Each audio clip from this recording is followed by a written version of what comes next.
Convertido ao cristianismo, no início dos anos de 1970, ele trilhou o caminho da distinção pública e foi transformado em celebridade evangélica internacional em menos de 10 anos. Ele já foi tratado pela mídia como o grande popstar presbiteriano brasileiro. Autor de livros de grande sucesso como Sem Barganhas com Deus, Livro no Divã de Deus, Família, Sombra e Luzes, O Caminho do Discípulo Além do Popular, Tá Doendo, ele também é conferencista em múltiplos idiomas e se apresenta como psicanalista clínico e pregador do Evangelho da Graça de Jesus. Nosso entrevistado de hoje é o mais polêmico dos pregadores do cristianismo no Brasil. Sucesso incontestável da internet com o seu site www.vemivtv.com.br, ele foi distinguido por personalidades como Leonardo Boff, o falecido humorista Chico Anísio e o escritor Paulo Coelho. Dono de opiniões surpreendentes, nosso entrevistado de hoje é o senhor Caio Fábio D'Araújo Filho, ou como é conhecido, Reverendo Caio Fábio. Boa noite, Caio Fábio, seja bem-vindo ao Hora Capital. Boa noite, é um prazer muito grande. Pastor Caio Fábio, é irresponsável o trocadilho segundo o qual se pode afirmar que as pequenas igrejas no Brasil são grandes negócios? Não, eu diria só que ele é excessivamente generalista, porque os grandes negócios, de fato, não estão nas pequeninas igrejas, mas nas grandes igrejas. De fato, são grandes igrejas, grandes negócios. Aí fica mais adequado. Embora também é preciso reconhecer que entre as pequenas igrejas, infelizmente, a maioria hoje em dia são grandes negócios para as pessoas que se servem delas. Mas não são os grandes negócios da religião, porque aí já acontece numa operação e num nível muito mais elevado de grupos organizados na perspectiva industrial da exploração da fé e das crenças e, sobretudo, da ignorância humana. Então, simplificando, é isto. Caio, por que é que um país como o Brasil a fé prospera como uma indústria gerando patrimônio? Qual é a matéria-prima desse processo? A ignorância. A ignorância vem em primeiro lugar e tem o amparo, tem o fomento da presença do misticismo na cultura nacional. Além do misticismo cultural, que é inegável, tem também o espírito mágico, macunaímnico do brasileiro. O brasileiro não é trágico dizer, porque não é irreal, embora seja triste que assim seja, que o brasileiro carrega um espírito macunaíma significativo e que vem carregado de magia nas soluções. São desejos de que o sucesso aconteça pela via de algum advento mágico na existência. A expectativa da magia está presente na cultura brasileira em tudo, do futebol, do carnaval, a qualquer outra manifestação, inclusive política. O Brasil é governado por intuições mágicas. São políticas praticadas a partir de expectativas narcisístico-carismáticas que involucram o indivíduo na impressão de que ele é um ente imantado por uma designação, por uma predestinação, por uma magia salvadora. Tudo aqui acontece na base desse tipo de perspectiva, de percepção, de sentimento. Pois bem, No que diz respeito à fé popular, isso está absolutamente mais carregado do que em qualquer outro lugar. De modo que os grupos que prosperam são os que justamente trabalham com as categorias da exploração do elemento mágico. E a outra razão, porque um país como o Brasil, além disso, agora é uma época muito boa para a prosperidade da religião exploradora, da fé, da crença, da necessidade, porque quanto mais necessidade, mais a vontade mágica de se sair do atoleiro toma conta da alma coletiva. É bom a gente lembrar que esses grupos religiosos brasileiros, que são os maiores do Brasil, eles não ficaram grandes e poderosos depois que a economia se estabilizou. Eles já eram grandes e poderosos, explodindo na sua força com a inflação de 2.400% ao ano. Eles estavam comprando rádios para todos os lados, canais de televisão, crescendo no meio da miséria. De modo que o que a gente vê hoje aqui, com a população toda começando a se angustiar, greves acontecendo, há um sentimento de asco generalizado e desesperança, cansaço por parte de alguns, é a hora boa para os exploradores da fé lançarem as suas milhões de campanhas de magia, de solução em uma semana, de possibilidade de limpar o seu nome se você colocar um dinheiro num gasofilácio, enfim, de aquisições até de mansões celestiais, quanto mais aqui no dia a dia. Nós somos a nossa própria sentença como nação. Por que o Brasil é um país tão explorado? Porque o brasileiro é assim tão idiotamente mágico. Caio, na sua resposta, você fez referência à ignorância das pessoas como matéria-prima desse processo de industrialização da fé. E quanto às pessoas que se aproveitam da ignorância das outras pessoas? Essas pessoas, elas entram nesse processo de industrialização da fé com objetivo mercantil ou elas se mercantilizam no processo?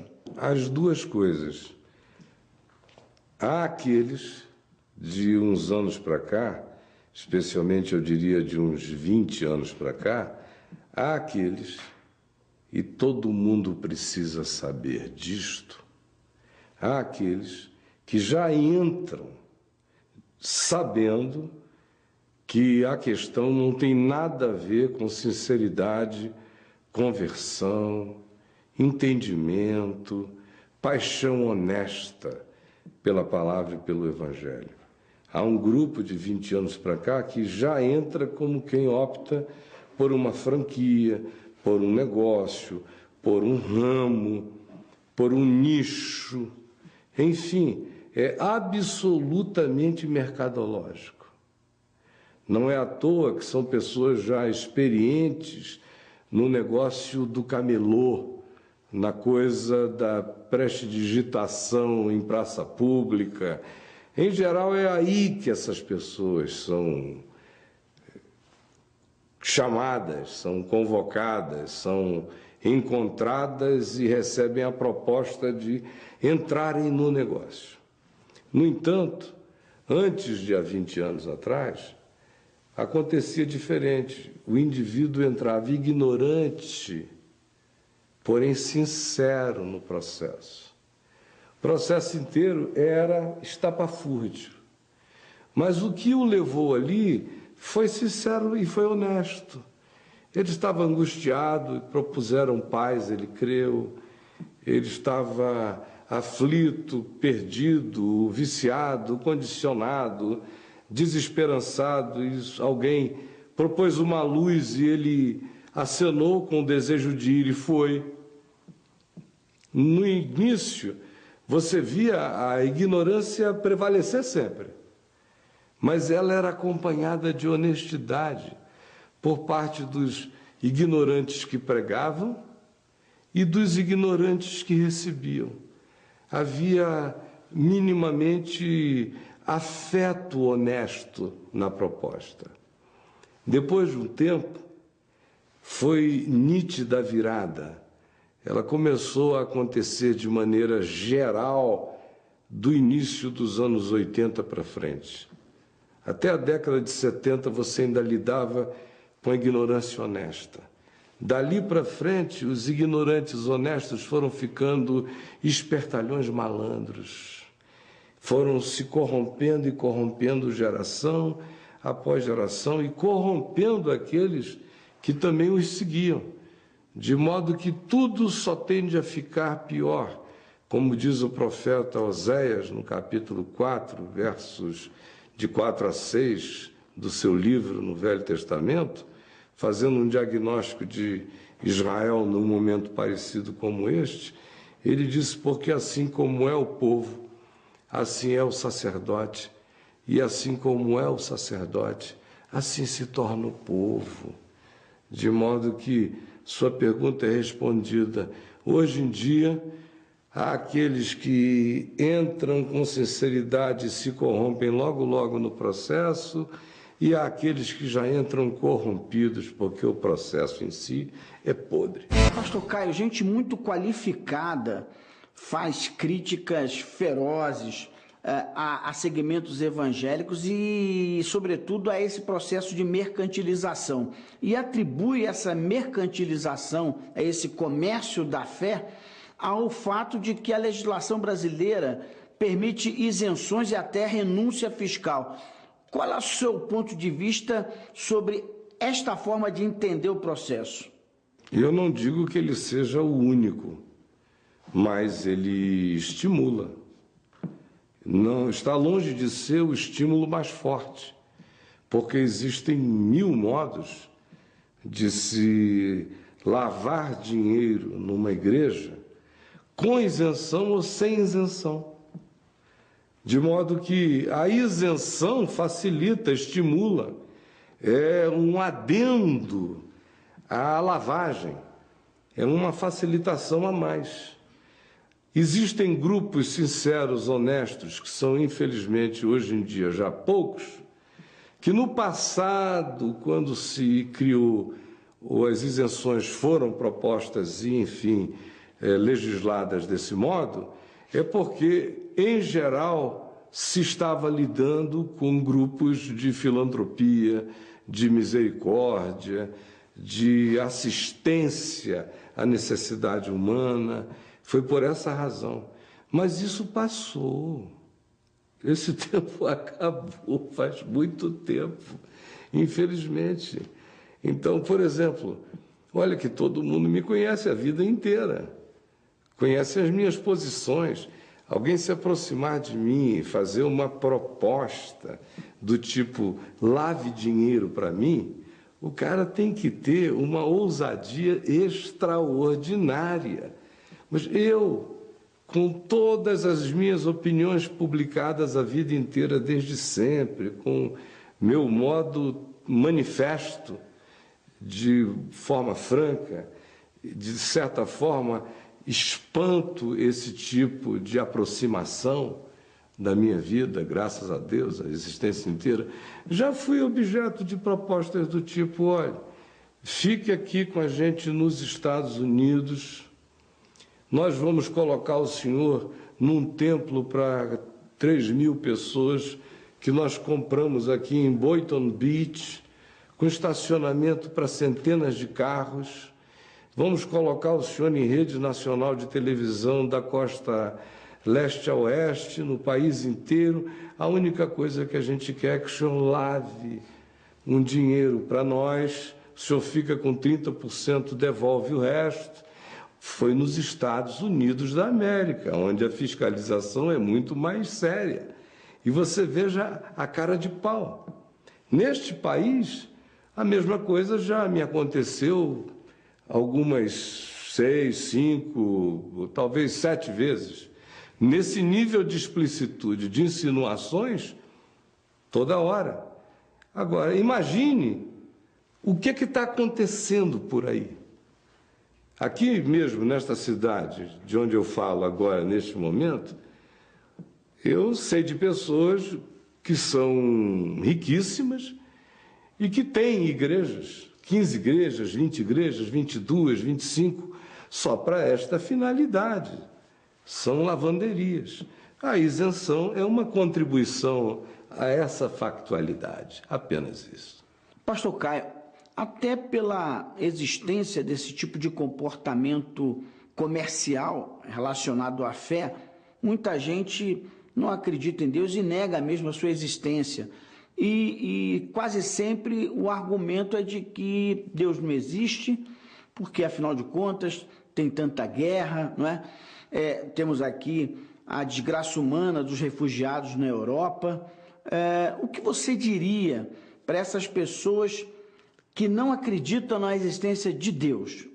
Não, em primeiro lugar, eu quero concordar com a afirmação da pessoa acerca do fato, e é bom que você faça a distinção sobre isto, acerca do fato de que Deus não existe.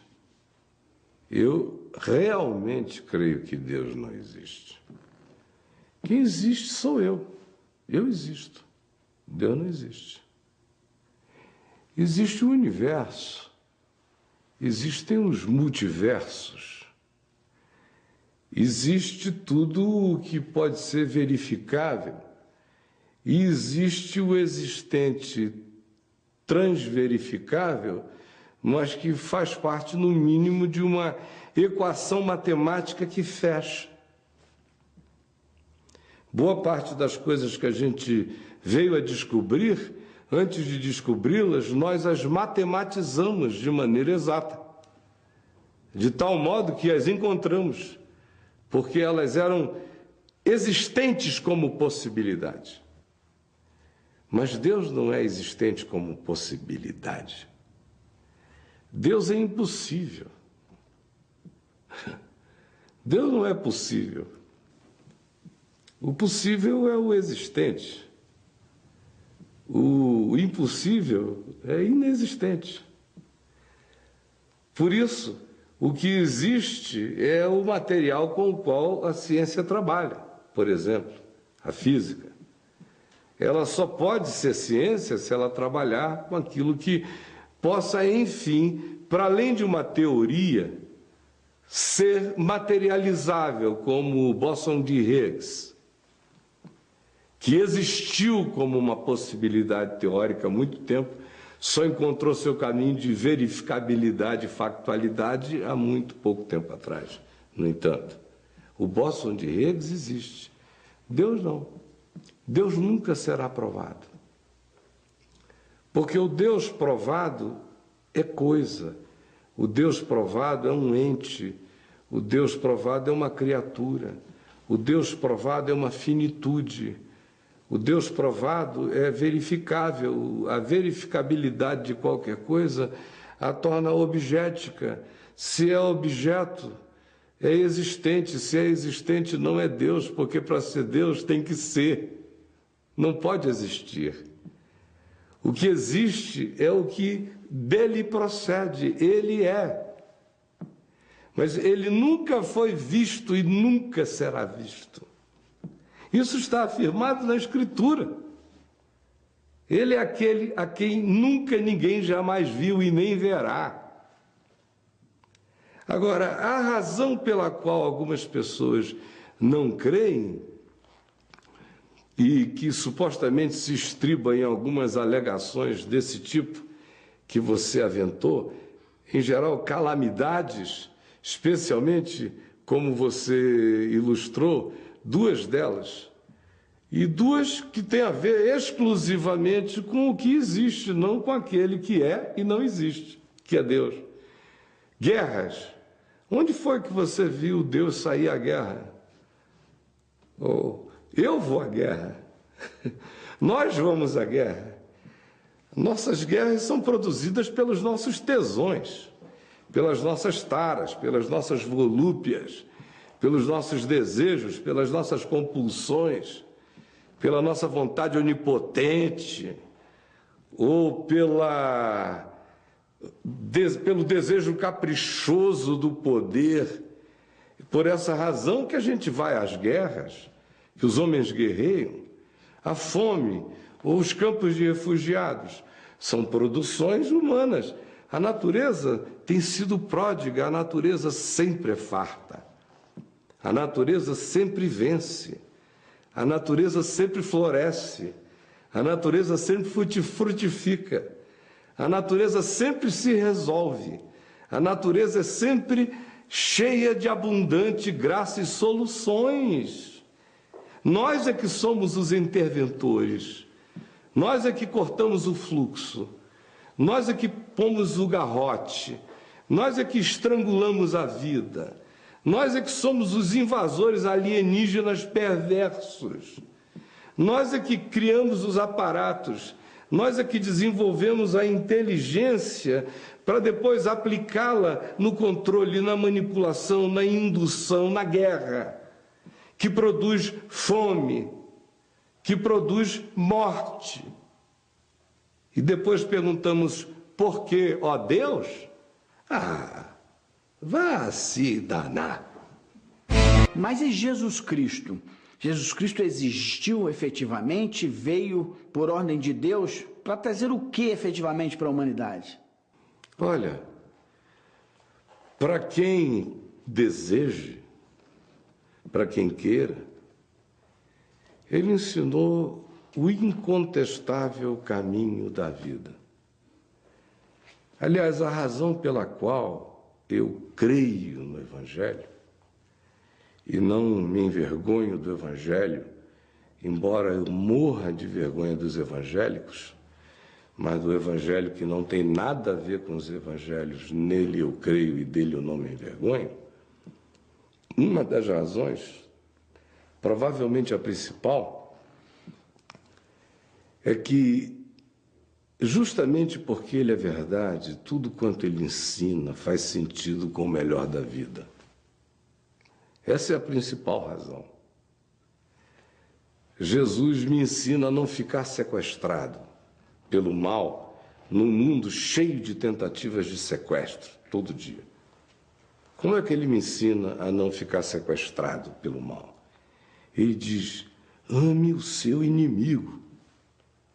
Ore por aquele que persegue a você. Perdoe o sequestrador até 70 vezes 7 num dia. O transgressor, perdoe e siga. Porque a única maneira de eu não ser sequestrado na existência é se eu puder passar por ela amando. Senão eu vou deixando pedaços de mim. Todo mundo vai pegando pedaços. São muitas propostas de briga, são muitas guerras, são muitas mãos puxando, é muito puxavanco, é muito desvio do caminho para lá, para cá. É muita provocação que faz a gente parar, faz a gente esquecer de para onde estava indo, só porque um maluco interveio no fluxo suave e sereno do nosso desejo de paz, e a gente permitiu a entrada do louco como sócio da nossa existência. Por quê? Só porque eu não fui capaz de virar a página, de perdoar, de dizer para aquele que é inimigo, Deus te abençoe, e seguir meu caminho, não permitir-me ser detido por qualquer que seja a intervenção de qualquer outro, só é possível quando eu faço o trajeto de amor, misericórdia, perdão, busca de paz acima de qualquer outro bem na vida. É quando o meu caminho não é desviado, eu sigo o fluxo da minha vida. Do contrário, se eu não tenho a certeza desse poder, dessa força e desse bem que será realizado, eu vou sendo parado por todas as outras circunstâncias. Aí você me perguntou, e o que ele veio trazer? Ele veio me ensinar a passar por essa existência da melhor forma possível. E o que ele ensinou é absolutamente verdadeiro, porque quem quer que tenha dado o passo de andar no espírito do ensino dele de verdade, prova e conhece o melhor da possibilidade da paz na existência. Tudo mais que eu poderia te dizer cai naquela categoria questionável. Tipo, se você estivesse perguntando a alguém com fixações teológicas e apologéticas de defesa da fé, aqui, a primeira resposta é: a historicidade da ressurreição de Jesus me prova que o que ele veio fazer neste mundo era verdadeiro, porque ninguém antes ressuscitou, e a ressurreição dele foi historicamente um fato absolutamente abalador de estruturas e de consciências, e não eram pessoas mentirosas, e não foi uma alucinação coletiva, e foi um evento testemunhado por centenas de pessoas durante 40 dias. Ele era capaz de se oferecer à palpabilidade, à tangibilidade, à conversa, à ingestão de alimentos enquanto ele atravessava paredes. Mas não. Eu sei que o que Jesus ensinou é verdade, porque quando eu pratico, é verdade. É por isto. É fato que o cristianismo não chegou para todas as pessoas. A confissão na fé cristã não é uma unanimidade. Mas é fato que muita gente deixa de buscar a fé cristã em razão de tabus excludentes. E entre esses tabus que excluem pessoas, destaca-se a questão da dificuldade de segmentos cristãos com o homossexualismo, com a homossexualidade. Isso em pleno século XXI, até mesmo o Papa Católico, o Papa Francisco, já deu sinais de que admite a tese da união de pessoas do mesmo sexo. E na contramão da história, ainda a resistência de segmentos evangélicos, como, por exemplo, na palavra de pastores como o Silas Malafaia, que faz uma crítica violenta, agressiva contra o homossexualismo e a homossexualidade. Porque ainda existe essa resistência de segmentos evangélicos ao homossexualismo e à homossexualidade? Porque ele é uma pessoa religiosa, que representa um segmento religiosíssimo, uma espécie de ISIS cristão, evangélico, pentecostal, daquele tipo de linha, daquele tipo que no mundo islâmico geraria um Hamas, geraria um Hezbollah, geraria um Talibã. Do lado de cá da terra gera essa malafaíce. Outra coisa é que, antes de tudo, eu gostaria de distinguir a diferença entre homossexualismo e homossexualidade. O homossexualismo é uma ideologia, que como ideologia, a meu ver, não precisa ser combatida, mas precisa ser identificada como ideologia. Uma ideologia extremamente hedonística, mas é uma ideologia. Ela não sai por aí fazendo o pinto se transformar em AR-15. Não carrega esse nível de periculosidade, exceto em outros níveis, quando se promiscui, quando se descuida, quando contamina pessoas de maneira, às vezes, até voluntária e deliberada, como ultimamente a gente tem sabido que tem acontecido muito.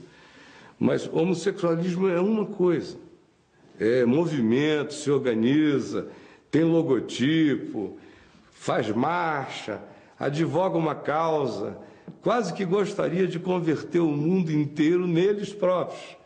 Seria extremamente feliz se o mundo inteiro se transformasse no que eles são, gostam e praticam, de modo que, como todo ismo, o homossexualismo carrega uma espécie de fanatismo religioso na vivência dele. Já a homossexualidade é uma condição que toma conta de uma quantidade enorme, um percentual significativo da população, historicamente falando, sempre girou em torno de 8% a 10%. Em tempos de moda, como o nosso, aumenta um pouco mais, porque aí tem gente que entra na onda por causa do homossexualismo, não por causa da homossexualidade, que é uma condição, de modo que essas duas coisas precisam ser distintas. A terceira coisa que se tem que falar é que a razão pela qual um cara que você fez ser exemplificado nas posições do Silas Malafaia, que representa um contingente extremamente maior de pessoas com a mesma cabeça, com a mesma atitude, é porque eles leem a Bíblia da loucura. A Bíblia é uma entrada de milhões de insights que podem ser de qualquer natureza. A Bíblia é a mãe de todas as grandes heresias ocidentais e orientais, foi a Bíblia. A Bíblia foi inspiração para o Alcorão. A Bíblia foi inspiração para tudo que você queira, para o mormonismo. O Jim Jones estava nas Guianas por causa da Bíblia. As cruzadas aconteceram por causa da Bíblia. O Ocidente, com todas as loucuras, todas as formas de obscurantismo ocidental, aconteceram a partir de visões da Bíblia. A sexualidade ocidental oprimida, que é uma história que hoje em dia ninguém conhece porque o Ocidente virou uma putaria, mas viveu oprimido e virou essa putaria por causa de 1.700 anos de opressão sexual, quando abriu a cancela, quando a tampa do vulcão explodiu, quando Krakatoa veio à tona, meu amigo, veio a sexualidade ocidental, apareceu nessa loucura sodômica. Pois bem, mas foram 1.700 anos de opressão. Se uma mulher gozasse, ela podia ser banida da fé, ou podia ser presa. Houve períodos em que qualquer forma de prazer, um coito sexual entre dois fiéis casados, que não fosse para procriar, poderia gerar punições imensas. São histórias que transcorreram durante séculos e séculos e séculos e séculos do Ocidente, com influência para todos os lados, por causa de uma leitura caleidoscópica da Bíblia. A Bíblia, posta junta como um livro, é uma bomba muito perigosa, porque você pode abrir no livro de Levíticos e dizer: se um homem deitar com outro homem, assim diz o Senhor, que seja levado para a porta da cidade, sejam ambos apedrejados até a morte. Está escrito na Bíblia. Por outro lado, Jesus está na Bíblia. O Novo Testamento está também na mesma Bíblia, entre capa e capa. Na Bíblia da organização dos livros feita pelos cristãos, que sanduicharam o Novo Testamento dentro do livro judaico. Aí o cara pega aquilo ali e não conhece o livro. Menos de 0,5% de fato da população que tem Bíblia tem algum conhecimento razoável do significado da Escritura. Eles só carregam aquilo, leem o que as religiões e as denominações mandam, ouvem as homilias e têm a crença formada pela convicção de terceiros, numa estrutura piramidal de ensino. Mas eles mesmos não sabem. De modo que, se ele for alguém que frequente uma reunião do Leonardo Boff, ele vai se tornar um cara extremamente mais humano, mais sensível, mais generoso, mais carinhoso, mais compassivo. Não é porque ele necessariamente passe a conhecer a mensagem da Bíblia, é porque ele está sendo mentorado por uma pessoa assim, boa, generosa, compassiva e humana. Então, pelo convívio, ele ficou melhor. Mas se ele estiver sendo pastoreado ou mentorado por um indivíduo que passa a ser o intérprete autorizado da Bíblia para ele, a quem ele vai ouvir para aprender, e essa é a referência dele, a população vai enlouquecendo conforme os megafones gritantes e nervosos e histéricos desses senhores. E por que que eles são assim? Porque a Bíblia é mais central para eles do que Jesus. O livro, a Bíblia, chamada por eles de a Bíblia Sagrada, é maior do que Jesus na cabeça deles. Porque Jesus está dentro da Bíblia. Então a mente é do tamanho de um livro. Jesus cabe na Bíblia, logo a Bíblia é maior do que Jesus. Exatamente esse é o raciocínio de caixinha. Aí, conclusão, o livro inteiro tem que ser posto em pé de igualdade. Eu tenho que ler Jesus e tenho que ler Levítico de Moisés em pé de igualdade. Quando, na realidade, nada mais está em pé de igualdade se eu sou cristão e sou discípulo de Jesus. É só Jesus. É o Evangelho. O Novo Testamento nos diz no livro de Hebreus que essas coisas do Velho Testamento, todas aquelas que são coadunáveis com o Espírito de Cristo, ficam. As que não são coadunáveis com o Espírito de Cristo, já foram, caíram em caducidade, esclerosaram, não existem, fazem parte de uma memória paleontológica da primitividade da percepção da consciência humana. Jesus é o Filho do homem, Jesus é a referência. Para Silas ele não é. Porque a partir de Jesus você não consegue tratar ninguém do jeito que o Silas trata os homossexuais. A partir de Jesus não dá para você discriminar ser humano nenhum. Só dá para fazer discriminação sem Jesus. Com Moisés dá. Com o Velho Testamento dá. Com Jesus não dá.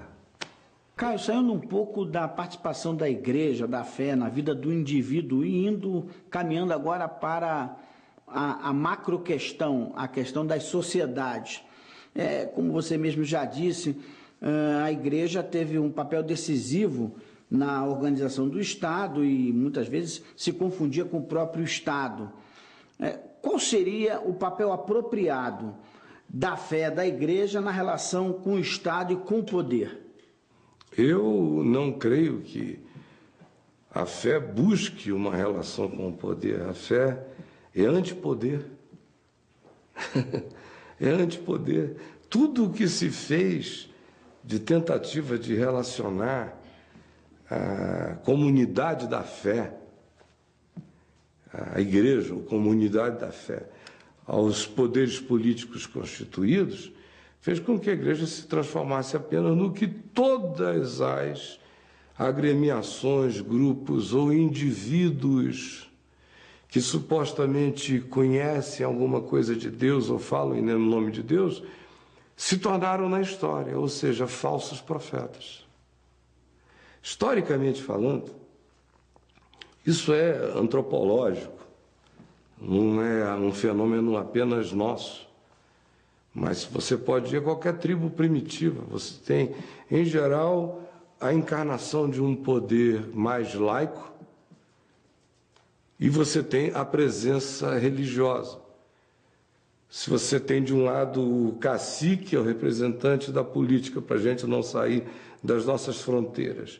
E você tem o pajé, que é o arcebispo local, que é o bispo, que é o pastor, que é o profeta. Como você tem esse mesmo modelo em praticamente no mundo inteiro. Você tem esse mesmo modelo no Velho Testamento. Você frequentemente, depois que Israel se desenvolve, deixa de ser um povo peregrino e se estabelece na terra, um dos passos seguintes é a gente perceber que surge o poder constituído da realeza e, em seguida, um templo é construído e a sacerdotalidade é estabelecida, de modo que sacerdote e rei se precisam. O sacerdote precisa do rei porque o poder financeiro, político, econômico e o status quo é conferido pela realeza ou pela política, em qualquer que seja o sistema.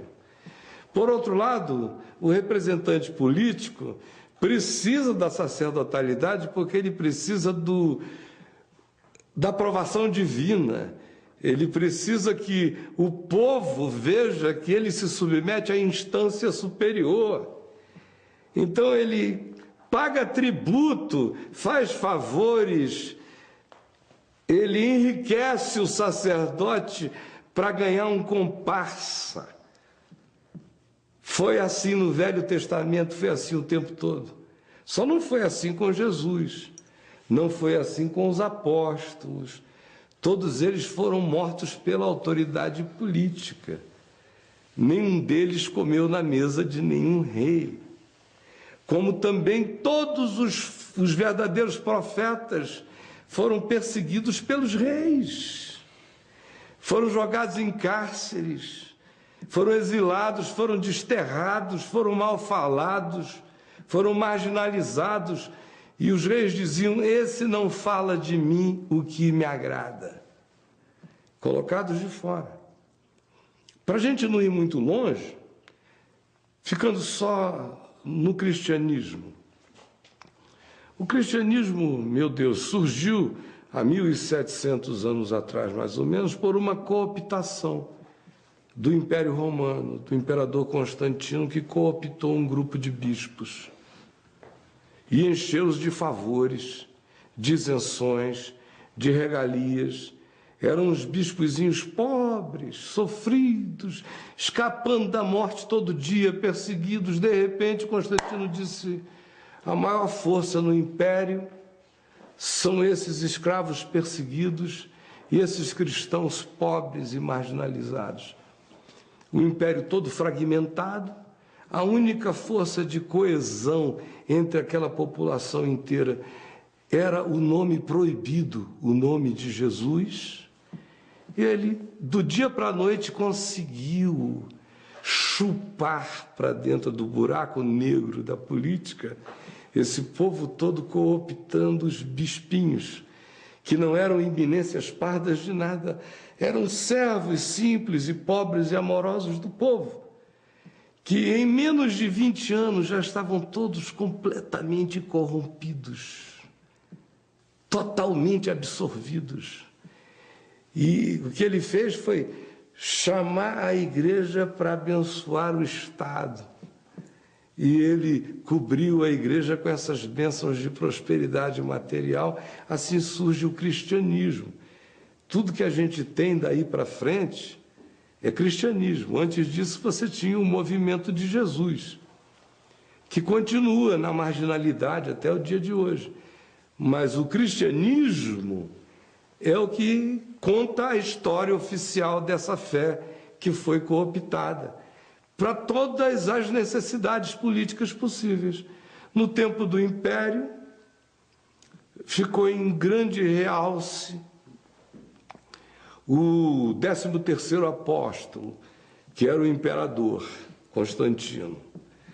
Aí, depois, quando começou a haver surgimento de reinos menores ou principados menores, foi o Cristo Rei que foi o mandatário da inspiração política dessa relação entre igreja e Estado. Quando você chega nos inícios das manifestações democráticas, na Europa, por exemplo, da Revolução Francesa, que não carregava ainda a apropriação grega da democracia conforme as práticas que se estabeleceram depois no Ocidente, mas era um grito de libertação daquela opressão monárquica total. Então, ali começa a surgir o Cristo dos profetas, o Cristo da libertação, vem surgindo. Quando os Estados Unidos da América explodem, o grande vitorioso é o Deus de Abraão, o Deus do destino manifesto, o Deus do homem rico, o Deus da prosperidade, o Deus do capitalismo, o Deus do trabalhador que é abençoado agora por Deus, com muita prosperidade material, tanto quanto aqui na América Latina. Em várias fases diferentes, nós tivemos teologias diferentes adequadas ao processo político.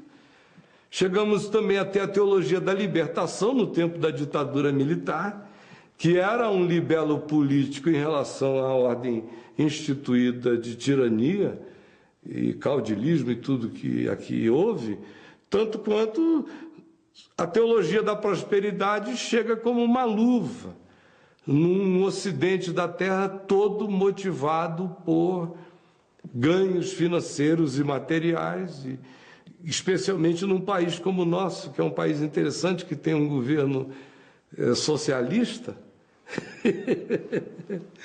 e que faz as práticas capitalistas mais selvagens possíveis.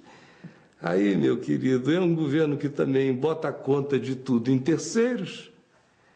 É um casamento perfeito com uma igreja que bota a culpa de tudo em terceiros também, especialmente no diabo. Para finalizar, para concluir essa entrevista, a gente lembra que Caio Fábio nunca foi um nome que passou em branco na vida brasileira. Ele sempre teve o seu nome relacionado a importantes eventos, a importantes acontecimentos da vida brasileira. E existem várias versões sobre o Caio Fábio. E a gente quer aproveitar a presença do próprio pastor Caio Fábio aqui em nossos estúdios para perguntar: quem é Caio Fábio? Eu sou um indivíduo que tem convicção que nasci com o propósito de pregar o Evangelho na terra. Eu não tenho a menor dúvida disso. E passei a vida inteira apenas almejando isto: fazer o Evangelho genuíno, puro e simples, humano e parecido com Jesus, que seja de Jesus, que carregue de fato o Espírito de Cristo, fosse conhecido no planeta, porque o nome de Jesus é gasto e desgastado, abusado, enxovalhado, manipulado de todos os modos, e o Evangelho mesmo não é conhecido, não é vivido, não é praticado. Eu passei a minha vida inteira com este desejo, essa uma obsessão missional de uma existência toda. E a única ocasião em que eu me desviei desse caminho, isso aconteceu sutilmente na década de 90. Eu nem notei, eu nem percebi, porque eu continuava fazendo as mesmas coisas, pregando o Evangelho do mesmo modo, para todo mundo, era a mesma mensagem, era a mesma vontade de atitude. E eu nem percebi que devagar o coração foi entortando.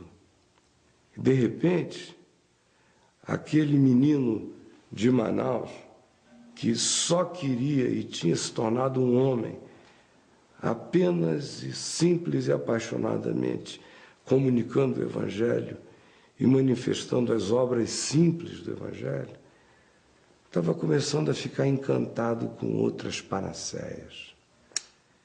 Isso durou uns 5 anos na minha vida. Eu conscientemente não percebia isto. Mas um monte de coisas tiveram que acontecerem a partir de 1998, que foram as mais providenciais de toda a minha vida, para me trazer à percepção acerca da sutileza gradativa do desvio que em mim começava a se estabelecer. Então, quem está aqui hoje é um indivíduo que voltou às origens de tudo, que foram os elementos constitutivos de todo o meu caminho, e que teve a graça de enxergar a possibilidade e a realidade de um desvio, e corrigir essa rota no interior, para ter a alegria de existir, viver e morrer para a percepção do planeta como um homem que carregou uma única marca, um único objetivo, uma única mensagem, um único compromisso, um único senhorio. Este tento ser eu. Caio Fábio, muito obrigado pela sua presença e espero que essa seja a primeira de muitas visitas aqui no nosso Hora Capital. Muito obrigado. Obrigado, meu querido. Foi um prazer.